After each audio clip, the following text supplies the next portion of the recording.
Welcome to our second screening event for Crisis and Compassion. I appreciate you being here. My name's Kendal Mobley, as most of you know. Thank you for joining us today. We're really pleased to have a great panel for our panel discussion today. And I want to introduce our panelists.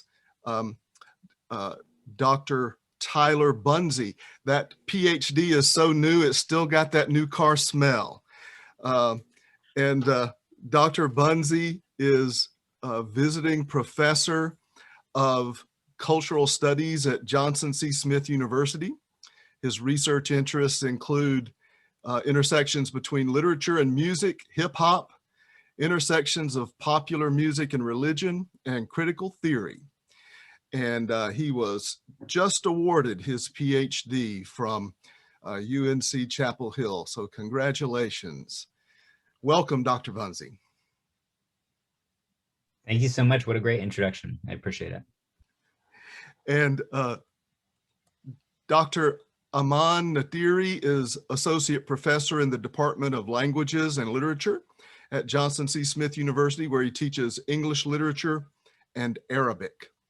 He earned his doctorate at the University of North Carolina at Chapel Hill, where he majored in medieval literature and minored in Arabic. And his book, Saracens and Franks in 12th through 15th century European and Near Eastern Literature, Perceptions of Self and Other, explores the ways in which individuals and societies approach difference. Morning. We appreciate you being here with us. Welcome. Morning, everyone. And my colleague on our grant project is the Reverend LeDayne McLeese Polaski, who is the Executive Director of MeckMIN here in Charlotte. So LeDayne, thank you so much for being with us. And our special guest today is Hannah Hasan. Ms. Hasan is a storyteller and spoken word poet and spoken word artist. And we are delighted to have you with us today, Hannah. Thank you so much for joining us. Thank you. I get delighted, so I'm here for it. And okay, so this episode is quite a bit different really from the first one. In that it is focused on a single interview between LeDayne and Hannah, talking about how Hannah's Islamic faith oriented her journey through the pandemic. And so we will, I don't want to say too much. I want you to watch the episode and respond to it. And then after the episode has finished, we will have I hope, a really stimulating and interesting discussion about it. So let me go ahead and share my screen. LeDayne, do you want to say anything by way of introduction before we get started on this? Yeah, so I knew immediately that one of the conversations I wanted to have was with Hannah, because I find her such an articulate and interesting human being. And the first episode is all about direct action, and I wanted to explore other ways of being active during the pandemic, and so really wanted to explore that with Hannah. And I will have to say, like, when we did the interview, it was not with the thought that I would be visible. So, I didn't like fix my hair or dress up or anything. So every time I watch it, I'm like, oh, I wish I had known I was going to be part of this. So sorry, that's just my vanity coming through. But it was a great conversation. It was really fun. Hannah and I are actually friends. So I think it kind of comes through that we're just kind of sitting down, having a cup of coffee, chatting with each other.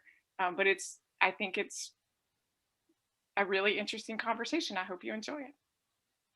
So without further ado, here we go. So that is episode 2. Tyler, let me go to you. how would you like to start us off? Give us your response, your comment on what you saw there in that episode. Yeah, sure. I mean, it was such a beautiful episode, and thank you for sharing that. And, Miss Hasan, thank you so much for joining us and sharing all of this. Yeah, wow, there's just so much to think through and chew on. I think the first thing, especially the first pass of watching this, the first time I did watch it, one of the things that really stood out to me was the role of art almost as a resource, and the way that we think about resource, in our kind of like political discourse. And I was thinking a lot about, I just have like series of questions, how does art sustain people and lift people up? Like, is art a function of relief? If art is a function of relief, what does that mean for like the funding of that as resource? Is there a discourse that can allow art to be read as a natural resource, a part of community? And I was thinking about like what it means to need art, right? In the way that you need water or need food. Is there a way in which we can actually think about art as part of that constellation, right? Nourishing the spirit or the emotional, the psychic, right? Alongside the body. So, that's kind of where I started. And I was thinking about how, Miss Hasan, like she frames like religion as kind of articulating as a space into community, and that community is then access to the resource of art. And I think that's just, it's a really fascinating way to kind of reframe, especially this kind of like dichotomy also between religion and art, that there's like this kind of hegemonic discourse in the United States that art is somehow antithetical, or like good art, right? High art is somehow antithetical to religion. Or, I think about, especially in evangelical discourse, right? That there needs to be an alternative, a parallel art that is acceptable. And that like kind of the secular art is something that is again, antithetical to a religious framework. And I was really moved by the way in which religion was a way to get to art, right? That Islam is a way to appreciate and to love art, and then to be able to kind of nourish the spirit through art as resource. So, and I've got a lot of other kind of things that were interesting, but I think, just to kind of start off my initial thoughts, I found kind of the interconnection between the nourishment of art and the spiritual nourishment of religion in general, and of course Islam in specific, and the way in which those things intersect, I found was like a really beautiful connection that was kind of persistent throughout the conversation. Anna, would you like to respond to that? I'm still thinking on what he said. Come back to me, please. Okay. Would anybody else like to respond? Not to speak for Hannah, but I know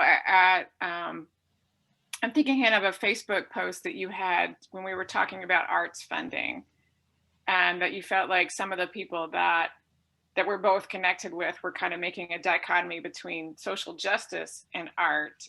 And your response was, there's no movement for social justice that doesn't involve art.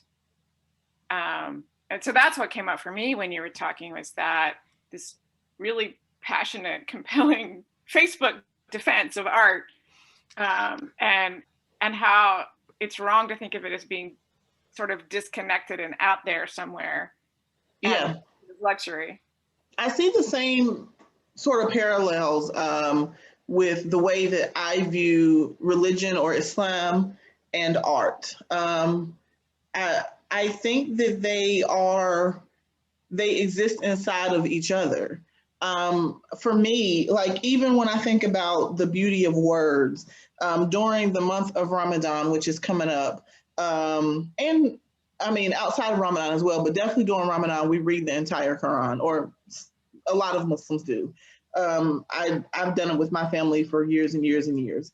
And there are times when I am just in awe of the beauty of the words, of how the words come together to paint such a beautiful picture that inspires movement in my heart. That's art, right? Like I can't, and I think that's why I paused after hearing what Tyler said, because it's really difficult when I think about it to separate the two. And I don't know how I would exist inside of my faith tradition if I didn't see it as an art form.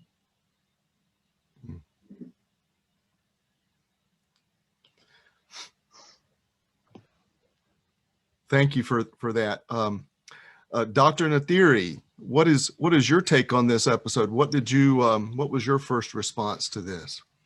In listening to and watching it, the kind of the framework that Ms. Hasan approaches it from reminded me very much when she said Master Shaheed, I thought, all right, that I understand it, because when I was in grad school up in Durham, I attended Masjid al-Razak for a while, which is also a W.D. Muhammad affiliated masjid, or mosque. And so the W.D. Muhammad, you don't want to say branch, because although you could talk about denominations, and in a sense it is kind of accurate, but the kind of the followers of W.D. Muhammad, which of course follow, then he's one of the sons of Elijah Muhammad, but he brings the Nation of Islam into Sunni Islam. And then, there's some differences of opinions, and then some Muslims go back into the nation, or they kind of separate back out of the Nation of Islam. But the followers of W.D. Muhammad and a lot of the mosques or masajid associated with W.D. Muhammad have, they're kind of the face of indigenous Islam in the United States, in the sense that oftentimes in immigrant communities, there's some kind of struggle, there's some kind of tension surrounding how fully you should embrace being a U.S. citizen or U.S. culture. Is it compatible? And oftentimes there are cultural issues with that, because you're not just talking about a country where the majority of people aren't Muslim, but you're also talking about a different culture if you're coming from a different area in the world. So it just seems different. Different language, different traditions, things along those lines. But the W.D. Muhammad community has always been, if I could call it that, has always been kind of the face of indigenous Islam here. And in that sense, it kind of picks up on other traditions, so that I remember one time praying, and not praying what people, but in the sense that praying, there's the kind of more liturgical praying, salah, and then there's dua, which is actually supplication, which is what most people do. So that's where you're asking for things and you're saying, dear God, this and this, right? Or can you do this, this, and this? And so I was making dua, and a friend of mine whose mother is a Pentecostal leader, she was like, you look like a Baptist preacher. You pray like a Baptist preacher. Of course, it's because it comes from the same cultural prism, which is, Africans who are brought to the United States. So it's all kind of seen through that same prism, it's experienced through that same prism. And so the idea of participating in art and in social justice, it is natural because it's an indigenous, as an indigenous Muslim, then you don't have a lot of those hurdles. And so it reflects this this perspective. It reflects this faith tradition that oftentimes is overlooked because it just doesn't seem exotic enough, or there are other issues, there are other tensions there that would kind of make it more palatable to, discuss it with other people who, seem to embody more of a quote unquote Muslim identity. So it was interesting in that sense, because when when she said Master Shaheed, I was like, okay, I see, because it's not, in that sense, you're not on an island. There's certain fights you're not having in terms of like defending your space as much, because people understand it, and that's part of it's part of an approach that's kind of a part of the philosophy.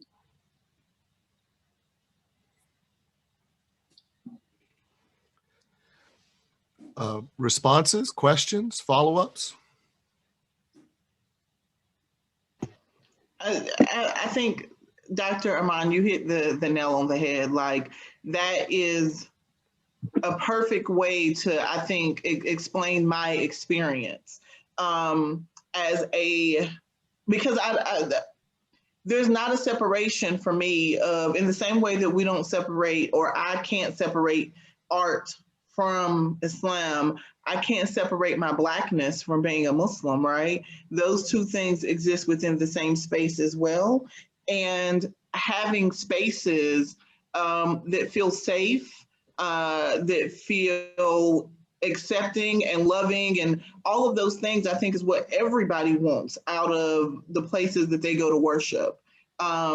So when he said the masjid in Durham, the Durham area, right? Razak, yeah, that's where my brother and his wife go. And we frequent and go to and visit and share space in other masjids and other spaces, but there's something about that feeling of home.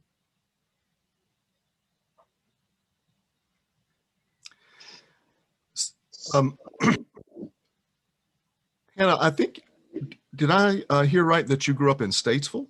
Yes. Yeah. And the masjid there is also part of the same movement, right? If I'm correct, yeah.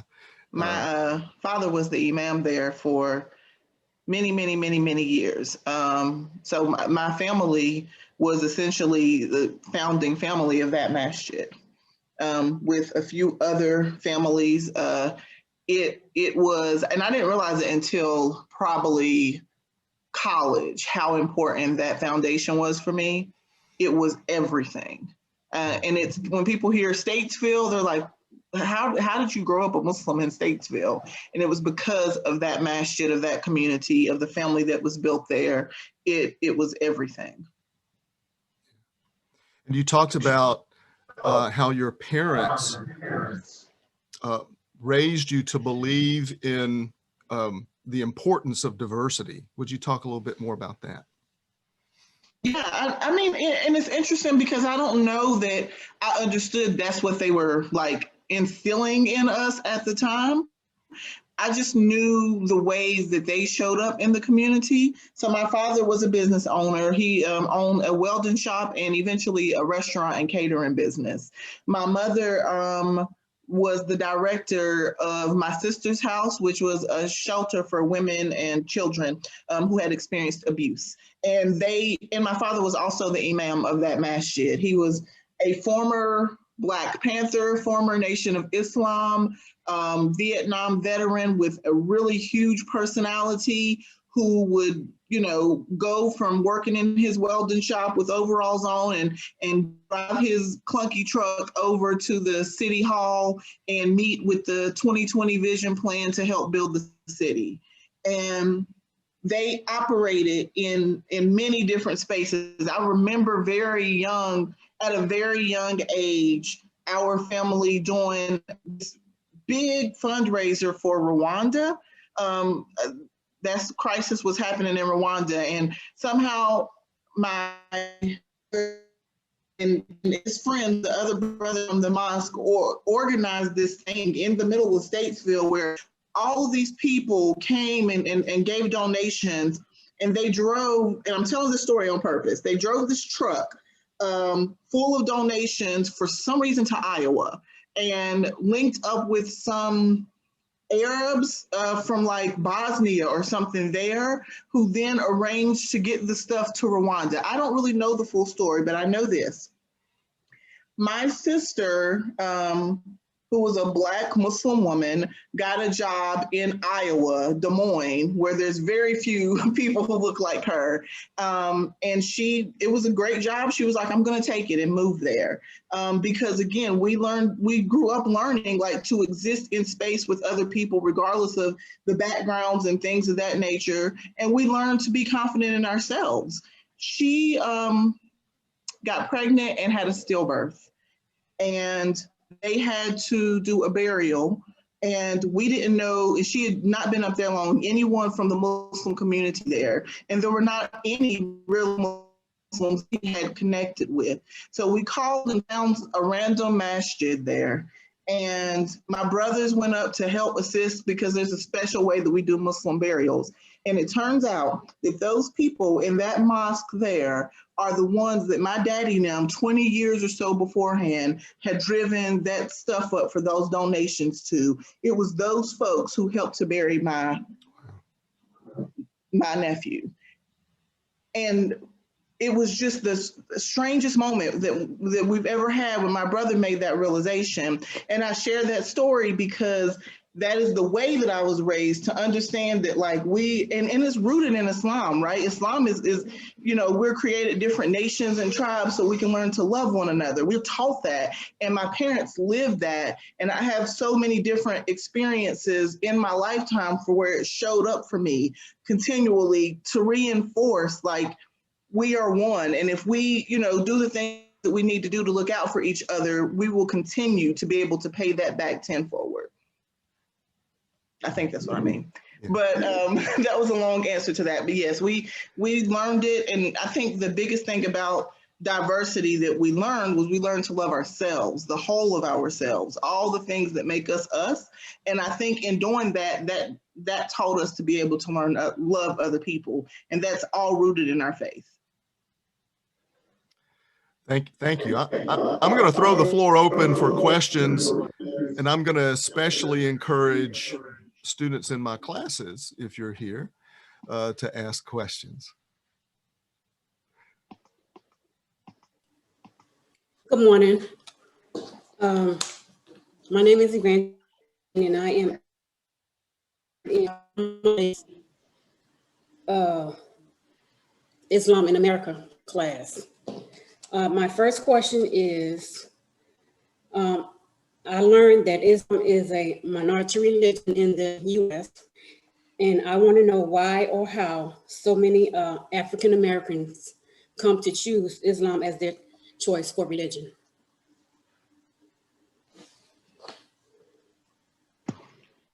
Yes, so I'm happy to answer that from my point of view.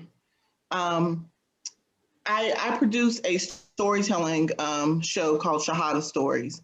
So I interview people who at some point became Muslim in their lifetime. I ask them questions about their experiences, and then I write their story and we share them on stage. So it's my lived experience in many ways, but also because I've been able to interview so many people, I think I have some pretty good answers on this. And when we look historically, and I think Dr. Aman probably has probably further details on this, but when we look historically at the Black experience in America, we can date a lot of people's choice to become Muslim back to the Nation of Islam. The Nation of Islam came and provided structure, provided a sense of self-love and self-understanding and well-being in Black communities at a time when it was really needed. Eventually, like Dr. Aman stated, there was sort of a split off, and a lot of folks went over to more Orthodox Islam, but it's still rooted in that thing of like self-love and community building and all of those things that exist within a lot of Black Muslim spaces. And I think that a lot of Black folks were looking for that. They're looking for not just what we find as the truth that's within the scripture and the traditions and all those other things, but it's the community. And there's a lot of structure in Islam, and our communities needed structure at that time. And I think people continue to come over to Islam for many different personal reasons. I say that based on my research and the interviews that I've done through Shahada Stories, I usually say that people fall into one of two buckets, head or heart, right? Shahada is the declaration of faith. When you become Muslim, it's declaring that to God and to the world. But the head people are the ones who had questions. So my husband, I call him a head person. He was raised in a Christian home, and eventually in his adult years became Muslim. That he needed answers for, and he found those answers within the confines of Islam. He needed it to make sense for him intellectually. They're heart people. They need to feel something. They need to have a moment where they're in a space where they're like, okay, the belief system and stuff, that makes sense for me, but I need to feel connected to this. And those are the heart people. So a lot of people who take Shahada, who become Muslim, I think are head people. They have questions and they want answers that make sense for them. Thank you. I can't answer from like on the individual level, because as Ms. Hasan said, each each decision varies individually, you know. In terms of as a phenomenon, if you were to look at it as a phenomenon, like from a historical perspective, you might say that in Africa, in the process of embracing Christianity amongst African Americans, and you know that's a long process. You know that happens, and actually, if you look at most HBCUs, there's a reason that there's a missionary function behind all of them. Whether Johnson C. Smith by Presbyterians, places like Morehouse by Baptists, you know, some of the universities in South Carolina, I think like Claflin by by African Methodist Episcopals, and the idea was that it wasn't a finished product. It wasn't a finished process, that these things take time. And in embracing Christianity, different traditions from Africa were brought into it. You know, certain things that we can see that are African traditions, like spirit possession, then are translated into the Holy Ghost, right? It's things that we see. Similarly, some things from Islam, from people like the ring shout, people have postulated this sort of a thing. You look at certain songs and there's certain ideas that might be, that people say might, you know, provide kind of like or speak to a Muslim sensibility, but certain things are already kind of baked into certain popular practices. So it's not as foreign as people might think. And then also it's not, the faith tradition is not so dissimilar in terms of many of the stories, many of the emphasis on the same prophets, the basic relationship with God. And then I think there's also a sense that it run into contact with a lot of West Africans. Where Islam is a large religion, is, you know, places like northern Nigeria, Senegal, the Gambia. It seems like an inherently African religion. And I think there's some aspects, you know, that speak to some people about kind of reconnecting with roots and things like that. There's a certain sense that it has an appeal like that. Now, individually, it's hard to say, as Ms. Hasan said, but in terms of as a historical phenomenon, I mean, at some point, I think you'll look at someone like W.D. Muhammad and he'll be recognized the way that a lot of great Muslim saints in other countries are recognized. That if you look at it as a phenomenon, then he will be one of those charismatic characters. Across the long term, each person has their own story, you know, we all interpret things differently, you know, that you can look in the Bible and you can imagine Jesus in any different number of different ways based on things that are all in the Bible, things that he's done on one instance. And I think that as individuals, we gravitate toward those stories and those ideas that you know, have most significance for us. But I think historically, you might look at that just the history of the people who were enslaved and brought here and what they brought into Christianity as we converted as a group. And if I can just add a little bit to that as well, speaking from, you know, like a macro historical level, you know, even when we think about like the genre of the slave narrative, a narrative that's often left out of those discussions is Ben Ali's narrative, which is a narrative of one of actually like kind of, I think, the first written text in Arabic as a slave narrative. You know, I mean, that's dating all the way back to, of course, the early 1830s, but we don't really usually look at that slave narrative as one of the foundational slave narratives. And the work of R.A. Judy is really instrumental in kind of highlighting that. But my point of bringing that up is that I think that there's kind of this concept in the popular American imagination that Islam's role in US culture is really post 9/11, because of sort of the racial fear-based construction of Islam that crops up in the years leading up to 9/11 and of course 9/11 itself. And I think that is of course like a very false narrative if we actually look at the historical record. So, you know, looking at the ways in which Islam has always been present in the United States in multiple iterations, you know, the slave narrative being the first, and the second, you know, just as a brief kind of other historical point, the importance of Islam to hip hop is almost inarticulable, especially if we think about, I know, you know, 5%ers have maybe a contested relationship to some people who practice Orthodox Islam, but the 5%ers in New York, in the Bronx, and the influence of that in the late 1980s, and even the persisting influence of that, the J Electronica in 2019 can speak on, it can be nominated for a Grammy Award for a record that's speaking on sort of Orthodox Islamic practices alongside Jay-Z speaking on other things, right? So the ways in which kind of Islam and pop culture have been intertwined in the US and intertwined, especially in Black cultural expression, I think can't be overstated, even though it's often under discussed.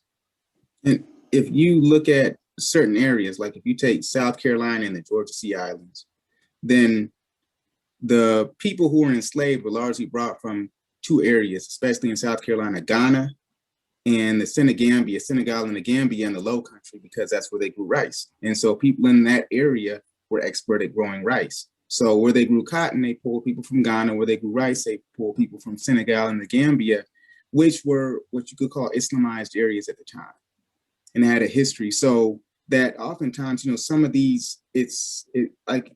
Bunzey said, it's kind of baked in also.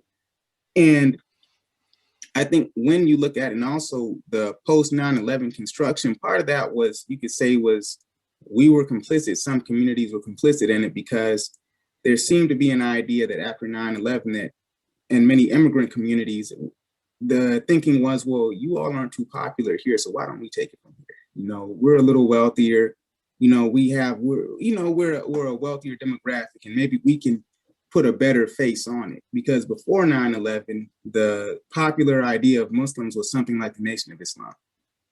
If you mentioned Muslims in America, that's what people thought. And then after 9/11, then if you mention Muslims in America, then as an African-American Muslim, it was like, well, we don't really need to talk to you right now. We'll talk to one of the real Muslims, you know? So as a result, that face was largely erased from the discussion.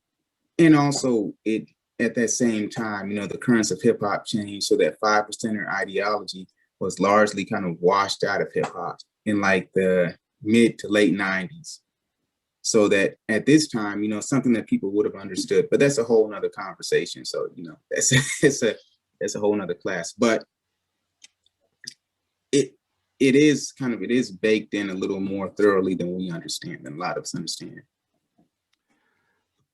Thank y'all for that. Another of my students, Kiana Marshall from the Religion 131 class, asked a question, and I'm going to take her question and sort of combine it with one of my own. She asks, what makes you a strong believer in your faith? And one of the things that I've been trying to talk with my students in that course about all semester is the power of the combination of religious discourse connected with religious with ritual in a community, right? So it's never just the discourse.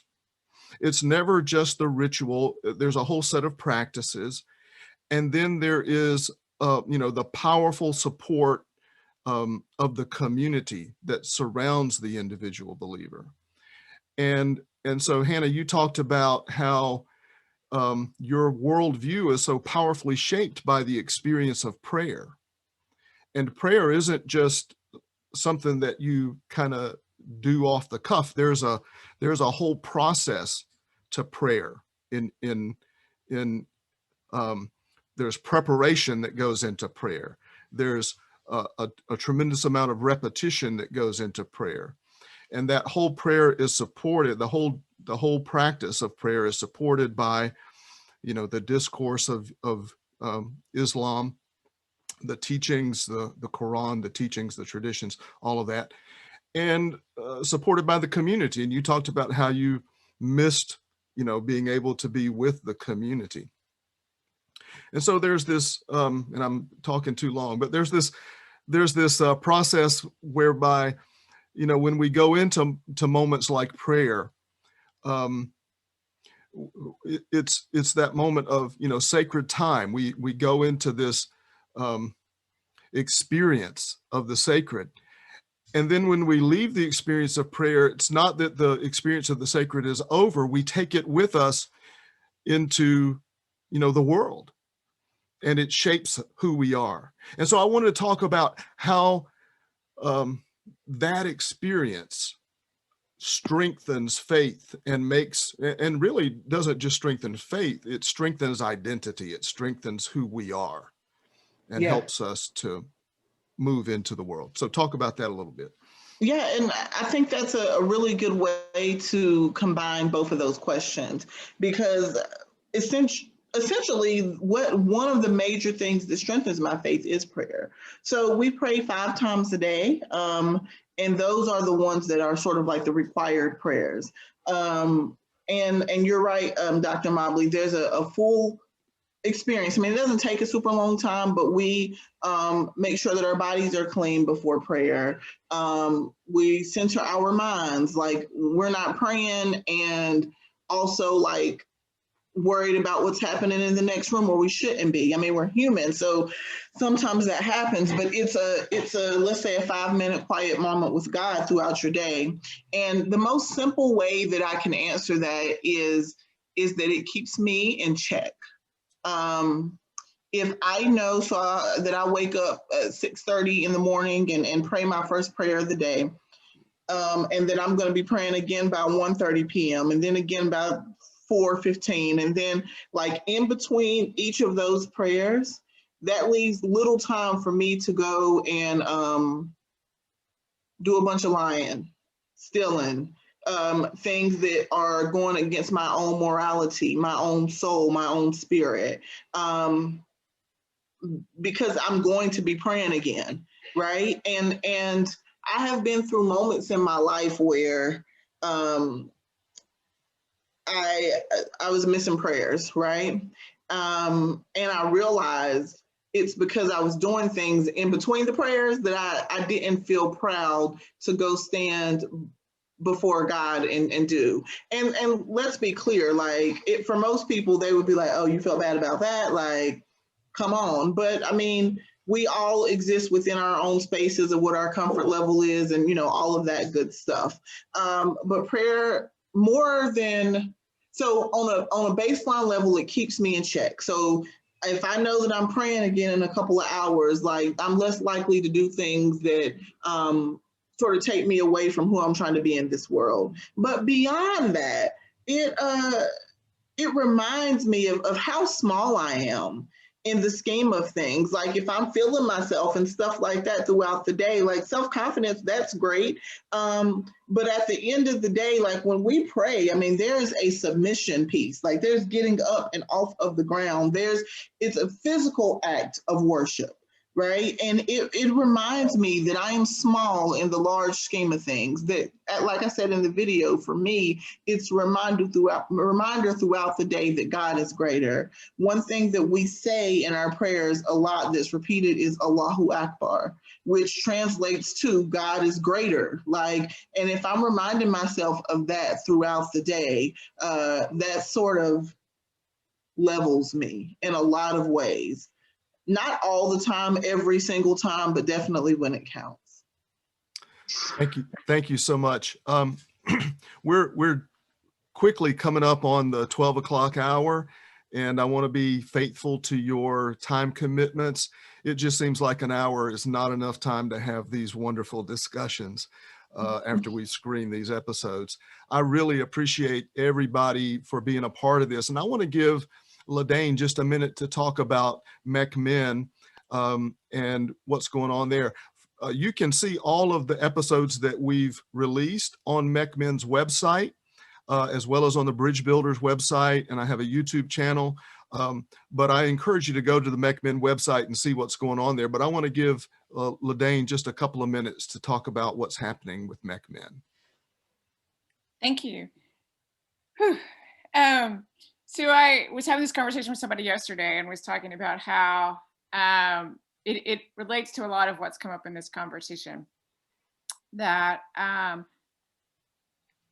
was founded in 1987, and if you think about the difference between Mecklenburg County in 1987 and Mecklenburg County in 2021, it's pretty staggering to think how different we are, and how much richness and diversity has come racially, ethnically, religiously. And so I feel like I often use the shorthand that our work is all about introducing people to their neighbors. So whether that's you're new to Mecklenburg County and you don't know anybody, or you've been in Mecklenburg County for 50 years and it's a very different place than the one you grew up in. So kind of all of our work is around doing that. And this video series has certainly been a part of that. I put in the chat, like if you want to know specifics about what we're doing, the best thing to do is to get on our newsletter list. You can do that on our website, MeckMIN.org. And we do all kind of things. We have a youth program and lots of different opportunities to get to know your neighbors and further explore these kind of conversations. And then the one other thing I would mention that's really been very specific to the pandemic is that we convene a Zoom call every Thursday at 11 to bring together faith, community, and nonprofit leaders to talk about how to coordinate our response particularly to the most vulnerable members of our community. So, Hannah mentions Tent City in the interview, and actually, interestingly enough, in a couple of weeks before Tent City was closed, and then in a couple of weeks after, we spent most of those calls working with grassroots groups who were on the ground, who were doing the work and trying to share, here's what's helpful, here's what's not, here's what you can do to be supportive. Here are the groups that, here's some of the groups that you might send a financial donation to. Now we're back into focusing again on schools, and particularly how the faith community might respond to the immense learning loss that's happened in the past year. And, the state is pushing for summer programs. And so we're exploring the ways we can be supportive of that work. So sign up for our newsletter, come to some other opportunities to talk about faith and what it means for our lives. And if you ever want to hop on one of those Thursday calls, Thursdays at 11, let me know and I'll send you the Zoom invite. And thanks so much to Hannah. I mean, I don't know how many times I've watched the interview now, but I still find it interesting, and I hear things that I didn't hear before. And today, one of the quotes I wrote down, and I think this sums up MeckMIN's work. It's like, I don't want to be in a room talking to people who think like I do and pray like I do and look like I do and talk like I do and think I'm going to change the world. So MeckMIN is about standing in rooms where we don't all think alike or pray alike or worship alike or talk alike or look alike. And we really do believe that's transformative. Thank you so much, LeDayne. And thank you, Dr. Nadhiri, Dr. Bunzey. Thank you so much. Hannah, thank you so much. It's always a delight to have you with us. We really appreciate your time today. Everybody, we're going to do another one of these in a couple of weeks. Be looking out for the announcement that will come for episode 3. And also, LeDayne and I are working on a grant idea for a longer term partnership. And there's some things coming through Bridge Builder Charlotte too that I can't quite talk about yet. We've not been given the go ahead to talk about them, but I'm going to be working on some things related to vaccine education and vaccine hesitancy through Bridge Builder Charlotte. So I can't say too much yet, but that's all coming. So keep your eyes and ears open for news coming from the Spiritual Life Center. Thank you, everybody. Y'all have a great day. Bye-bye.